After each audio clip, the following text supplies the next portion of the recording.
Assalamualaikum warahmatullahi wabarakatuh.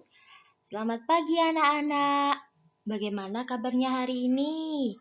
Semoga kita selalu dalam keadaan sehat ya.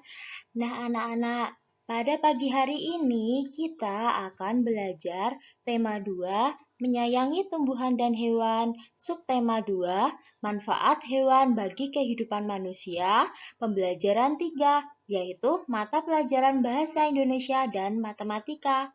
Sebelum pembelajaran kita mulai, kita berdoa terlebih dahulu ya. Kira-kira apa yang akan kita pelajari hari ini?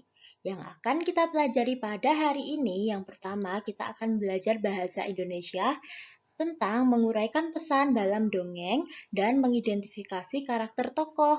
Selanjutnya kita akan belajar matematika tentang sifat pertukaran pada perkalian. Bagaimana? Sudah siap belajar? Nah, anak-anak, Tuhan menciptakan hewan agar dapat dimanfaatkan oleh manusia. Ada hewan yang dipelihara untuk digunakan tenaganya. Ada juga yang diternakan untuk diambil daging, kulit, telur, susu, dan tulangnya. Ada pula hewan buas yang hidup di alam bebas. Menjadi kewajiban kita semua untuk menjaga dan melestarikan hewan sebagai ungkapan rasa syukur kita terhadap Tuhan. Kemarin anak-anak telah membaca dongeng yang berhubungan tentang hewan.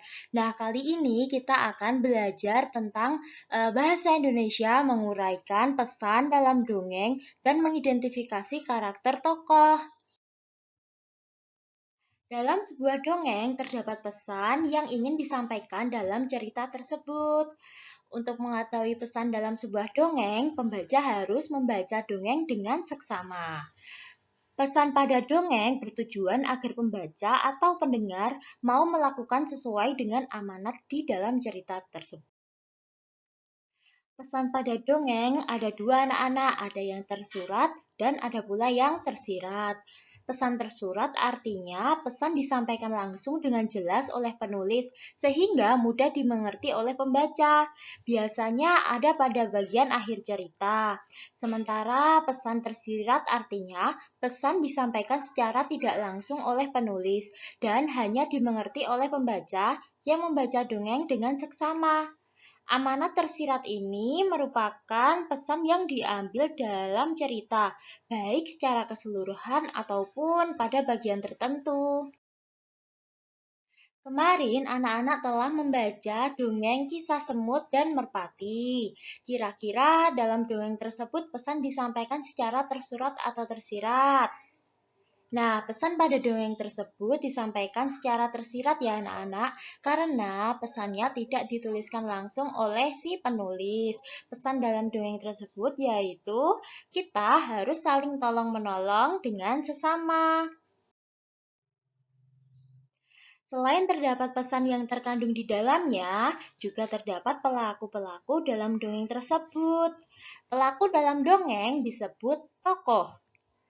Tokoh dalam dongeng dapat berupa manusia, hewan, dan tumbuhan. Tokoh-tokoh dalam dongeng tersebut memiliki sifat yang berbeda-beda. Apakah anak-anak masih ingat siapa saja tokoh dalam dongeng tersebut? Ya, betul sekali. Dalam dongeng tersebut ada si semut, merpati, dan pemburu. Kira-kira bagaimana karakter semut? Karakter semut dalam cerita tersebut yaitu kurang hati-hati sehingga dapat terjatuh ke dalam sungai. Selain itu, semut juga baik hati ya anak-anak karena mau menolong si merpati. Lalu bagaimana karakter merpati? Karakter merpati yaitu si merpati baik hati karena mau menolong si semut. Tugas anak-anak adalah bacalah teks dongeng kisah petani dan anak harimau pada LKPD 1 yang telah Bu Eli bagikan. Kemudian buatlah ringkasan dan tulislah pesan dari dongeng tersebut. Jawaban dapat ditulis di buku tulis, kemudian kirim melalui pesan pribadi ke Bu Eli. Terima kasih, selamat belajar anak-anak.